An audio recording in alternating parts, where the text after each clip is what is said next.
जय श्रीमन नारायण। आप सभी को विजय एकादशी और कुंभ संक्रांति की हार्दिक शुभकामनाएं। विजय एकादशी के बारे में मान्यता है कि इस व्रत को रखने से व्यक्ति को विजय मिलती है। कहा जाता है कि शत्रुओं पर विजय प्राप्त करने के लिए फाल्गुन मास के कृष्ण पक्ष में आने वाली विजय एकादशी का व्रत यदि सच्ची श्रद्धा के साथ किया जाए तो कठिन परिस्थिति में विजय प्राप्त होती है। और इस व्रत के प्रभाव से ही प्राचीन काल में कई राजा अपने पवित्र संकट पुराण में विजय एकादशी की महिमा का वर्णन इस प्रकार किया गया है। एक बार महाराज युधिष्ठिर ने भगवान श्री कृष्ण से पूछा, हे वासुदेव, फाल्गुन मास के कृष्ण पक्ष में कौन सी एकादशी आती है, कृपया आप मुझे बताइए। तब भगवान ने श्री कृष्ण से कहा, हे युधिष्ठिर, एक बार कमल पर विराजमान श्री ब्रह्मा जी से देवर्षि नारद जी ने पूछा कि हे सुरेश श्रेष्ठ, फाल्गुन मास के कृष्ण पक्ष में विजय एकादशी आती है, उसका पालन करने से कौन कौन से पुण्य का फल प्राप्त होता है, कृपया आप इस विषय में मुझे बताइए। तब ब्रह्मा जी ने कहा, हे नारद, सुनो, मैं तुम्हें एक कथा सुनाता हूँ जो सब पापों का हरण करने वाली है। विजय एकादशी की बात प्राचीन और पवित्र कथा है। यह विजय एकादशी राजाओं को विजय प्रदान करने वाली है। बहुत पहले जब राजा रामचंद्र 14 वर्ष के लिए वन में गए थे तो पंचवटी में सीता जी और लक्ष्मण जी के साथ निवास कर रहे थे। वहीं से रावण सीता जी को हरण कर लिया। इससे श्री रामचंद्र जी को व्याकुलता हुई, दुख हुआ और वे सीता जी की तलाश में वन वन भटकते हुए जटायु से मिले, जो मरणासन तथा उसे उससे पश्चाताप होने वन में राक्षस का वध किया। फिर सुग्रीव ने मित्रता करके श्री रामचंद्र जी ने वानर सेना को संगठित किया। हनुमान जी श्री रामचंद्र जी की मुद्रिका लेकर लंका गए और सीता जी की तलाश करने लगे। और तलाश करते हुए वापस जब आए तो लंका दहन के पश्चात सुग्रीव ने अनुमति लेकर श्री रामचंद्र जी ने लंका आने का निश्चय किया। सागर तट पर आने पर वे लक्ष्मण से कहने लगे, लक्ष्मण, इस विशाल सागर में अनेक भयानक जीव जंतु हैं, इसे सुगमता से कैसे पार करें, कोई ऐसा उपाय भी नहीं सूझ रहा। तब श्री लक्ष्मण जी ने कहा, महाराज, आप ही आदि देव और पुराण पुरुष पुरुषोत्तम हैं, आपसे कुछ भी छुपा ये असंभव नहीं है। इस द्वीप में प्राचीन काल में से बल्लभ मुनि रहते हैं, पास में ही उनका आश्रम है। हे रघुनंदन, उन्हीं से इस समस्या का समाधान पूछते हैं। लक्ष्मण जी के कहे अनुसार प्रभु रामचंद्र जी मुनि के पास गए, उनके आश्रम में गए, उन्हें सादर प्रणाम किया। तब मुनिवर ने पहचाना कि यही परम पुरुषोत्तम श्री राम हैं। तब उन्होंने अत्यंत आनंद पूर्वक उनसे पूछा, श्री राम, आपका आगमन किस कारण से हुआ है। तब श्री रामचंद्र जी ने कहा, हे मुनिवर, रावण का संहार करने में यहाँ आया हुआ, कृपया करके एक सागर पार करने का उपाय बताइए। तब मुनि ने कहा, हे श्री राम, फाल्गुन मास के कृष्ण पक्ष की विजय एकादशी के पालन से विजय मिलती है। हे रामचंद्र, इस व्रत की विधि इस प्रकार है। दसवीं तिथि के दिन सोने, चांदी, पीतल, तांबे अथवा मिट्टी के एक कलश की स्थापना करें, उसमें पानी भरकर पत्ते डालें, उस पर भगवान नारायण के स्वर्णमय, फिर एकादशी के दिन प्रातःकाल उठकर स्नान करें। इसके बाद पुष्प, माला, चंदन, सुपारी, नारियल अर्पित करके उस कलश की पूजा करनी चाहिए। दिन भर कलश के सामने बैठकर कथा करनी चाहिए, साथ ही जागरण भी करना चाहिए। घी का दीपक जलाने से व्रत की अखंड सिद्धि प्राप्त होती है। उसके पश्चात नदी या तालाब के किनारे उस कलश की विधिवत पूजा करके वह कलश किसी ब्राह्मण को दान करना चाहिए। महाराज, कलश के साथ और भी बड़े बड़े दान करने चाहिए। हे श्री राम, आप इस व्रत का पालन कीजिए, इससे आपको विजय प्राप्त होगी। ब्रह्मा जी कहने लगे, हे नारद मुनिवर, ये कहे अनुसार प्रभु श्री राम जी ने विजय एकादशी का व्रत किया। उस व्रत के प्रभाव से श्री रामचंद्र जी की विजय हुई। हे पुत्र, इस व्रत के प्रभाव से मनुष्य को इस जीवन में विजय प्राप्त होती है और अक्षय परलोक प्राप्त होता है। तब भगवान श्री कृष्ण ने कहा, इस एकादशी का पालन अवश्य करना चाहिए। इसका महत्व, इसकी कथा सुनने से बहुत श्रेष्ठ फल की प्राप्ति होती है। भगवान श्री कृष्ण ने धर्मराज युधिष्ठिर को समझाया कि यह व्रत जीवन में सुख, समृद्धि, पद, शांति और विजय प्राप्त करता है। तब युधिष्ठिर महाराज ने भगवान को प्रणाम कर कहा, हे मधुसूदन, आपकी कृपा से मैं इस व्रत की महिमा जान सका। अब मैं नियम पूर्वक इस व्रत को करूंगा और सबको प्रेरित करूंगा। कि श्री कृष्ण ने उत्तर दिया, धर्मराज, जो भी श्रद्धा और विश्वास से इस व्रत को करता है उसे इस लोक में सुख और परलोक में वैकुंठ धाम की प्राप्ति होती है। इस प्रकार विजय एकादशी की कथा श्रवण और व्रत पालन करने सभी मनोकामनाएं पूर्ण होती हैं। हमारे जीवन में 9 ग्रहों की भूमिका अत्यंत महत्वपूर्ण होती है। 9 ग्रह चंद्र, मंगल, बुध, गुरु, शुक्र, शनि, राहु और केतु, ये सिर्फ खगोलीय पिंड नहीं बल्कि हमारे कर्मों और भाग्य के निर्णायक कारक हैं। उनकी कृपा से व्यक्ति को समस्त ऐश्वर्य, सुख, स्वास्थ्य और समृद्धि प्राप्त होती है।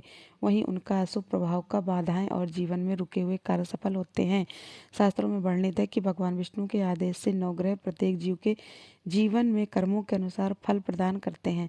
अगर कोई व्यक्ति नवग्रहों की महिमा को समझ उनकी पूजा और कथा श्रवण करता है तो उसके जीवन में सभी दोष दूर हो जाते हैं और वह सफलता, शांति और उन्नति प्राप्त करता है। विशेष रूप से जो व्यक्ति ग्रह पीड़ा, शनि की साढ़े साती, राहु केतु के दोष या अन्य किसी अशुभ प्रभाव से ग्रस्त है, पीड़ित है, उसके लिए खास तौर पर एकादशी के दिन नौ ग्रहों की कथा और पूजन अत्यंत लाभदायक होती है। इसीलिए किसी भी शुभ कार्य या व्रत की पूर्णता के लिए नौ ग्रहों की शांति अवश्य करनी चाहिए।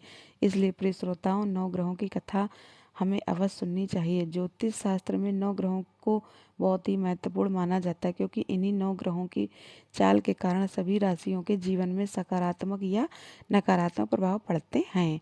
लेकिन कथा सुनाने से पहले आपको नौ ग्रहों की कथा, एक बार की बात है, किसी गांव में एक भाई बहन राज कर रहते थे। बहन का विवाह हो चुका था, तो एक दिन भाई अपनी बहन से मिलने के लिए अपने ससुराल जा रहा था। रास्ते में भाई को एक सांप मिला और कहने लगा, मैं तुमसे तुम्हें डस लूंगा। भाई बोला, हे नाग देवता, मैंने ऐसा कौन सा अपराध किया है जो आप मुझे डसोगे? आप मुझे क्यों डसना चाहते हो? तब वह सांप बोला, तुम्हारे नौ ग्रहों की दशा अच्छी नहीं है, इसलिए मैं तुम्हें डस लूंगा। जब सांप किसी भी तरह राजी नहीं हुआ तो वह बोला कि ठीक है, मैं अपनी बहन के घर उससे मिलने जा रहा हूँ। जब मैं वापस आऊँगा तब तुम मुझे डस लेना।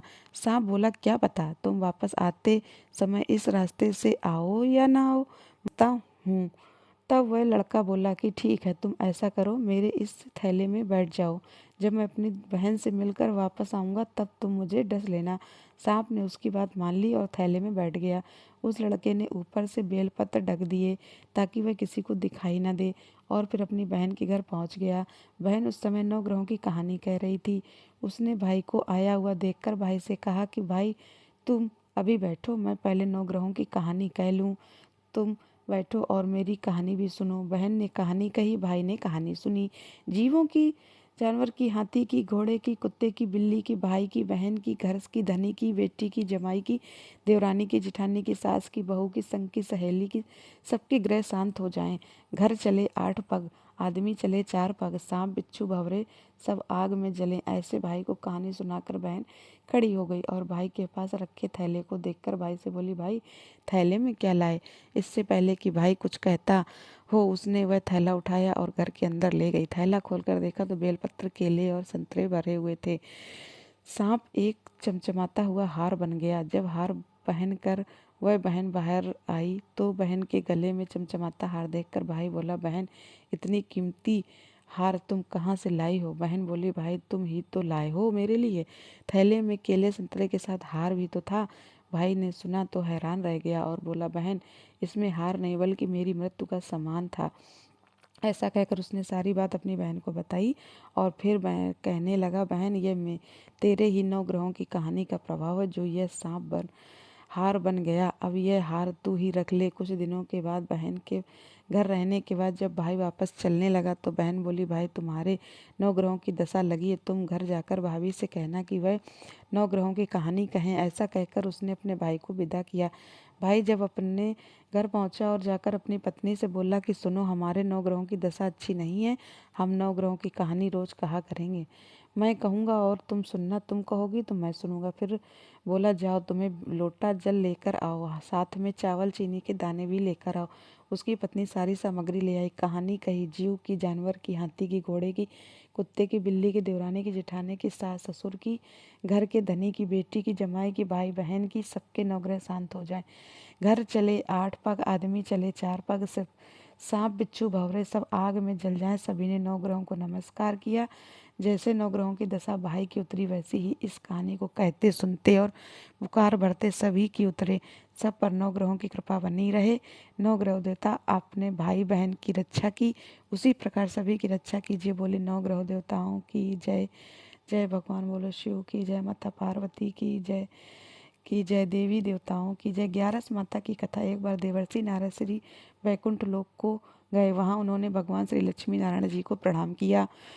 फिर नारद जी ने श्री हरि से कहा, हे प्रभु, अब धरती पर आपका प्रभाव कम हो रहा है, धर्म पर चलने वालों को कोई अच्छा फल नहीं मिलता। जो पाप कर रहे हैं उनका भला हो रहा है। तब श्री हरि कहने लगे, ऐसा नहीं नारद, जो भी हो रहा है सब मेरी नियति के कारण हो रहा है। श्री हरि की बात सुनकर नारद जी बोले, प्रभु मैं तो देख कर आ रहा हूँ कि पापियों को तो अच्छा फल मिल रहा है, लेकिन भला करने वाले और धर्म के रास्ते पर चलने वाले लोगों को बुरा फल मिल रहा है। उन्होंने दुख भोगने पड़ रहे हैं। भगवान ने कहा, देवर्षि कोई ऐसा घटना बताओ जिससे तुम्हें यह लग रहा हो। नारद जी कहने लगे, प्रभु अभी अभी मैं एक जंगल से आ रहा हूँ। वहाँ पर एक गाय दलदल में फंसी हुई है। कोई भी उसे बचाने वाला नहीं था। थोड़ी देर बाद मैंने देखा कि एक और उधर से गुजरा हुआ दलदल में फंसी हुई गाय को देखकर वह रुक गया, बल्कि उस गाय पर पैर रखकर वह दलदल से भरा हुआ गड्ढा लांघ कर आगे निकल गया। आगे गाय तो उस चोर के को सोने की मोहरे से भरी एक थैली मिली। थोड़ी ही देर में वहां पर एक साधु महाराज आए। उन्होंने उस गाय को दलदल में फंसा देखा तो गाय को बाहर निकालने की पूरी कोशिश की और दूसरी ताकत लगाकर आखिरकार उस गाय को निकाल लिया। गाय को बाहर निकालने के प्रयास में वह साधु महाराज खुद दलदल में फंस गए। जब वह साधु महाराज आगे बढ़े तो एक गड्ढे में गिर गए और उन्हें चोट लग गई। प्रभु अब आप ही बतलाइए, यह कौन सा न्याय है। नारद जी पूरी बात सुन लेने के बाद श्री हरि बोले, देवर्षि यह सही ही हुआ।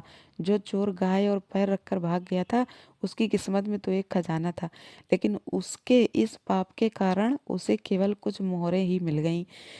वहीं उन साधु महाराज को गड्ढे में इसलिए गिरना पड़ा क्योंकि उनके भाग्य में उस समय मृत्यु लिखी थी, लेकिन एक गाय को बचाने के कारण, दलदल के बाहर निकालने के कारण उनके पुण्य बहुत अधिक बढ़ गए और उनकी मृत्यु बस एक छोटी सी चोट में बदल गई। इंसान के कर्म से ही उनका भाग्य तय होता है देवर्षि, इसीलिए अच्छे कर्म करना कभी भी नहीं छोड़ना चाहिए। श्री हरि की बात सुनकर देवर्षि नारद मुस्कुराते हुए और प्रभु को प्रणाम करते हुए नारायण नारायण कहकर प्रभु की रचाई हुई सृष्टि की अन्य लीलाएं देखने के लिए चल पड़े। प्रेम से बोलिए लक्ष्मी नारायण भगवान की जय, ग्यारस माता की जय। दोस्तों, यह कहानी अगर थोड़ी भी अच्छी लगी हो तो वीडियो को लाइक और चैनल को सब्सक्राइब अवश्य करिएगा। धन्यवाद दोस्तों। लक्ष्मी माता और विष्णु भगवान की कृपा आप पर सदा बनी रहेगी। धन्यवाद दोस्तों।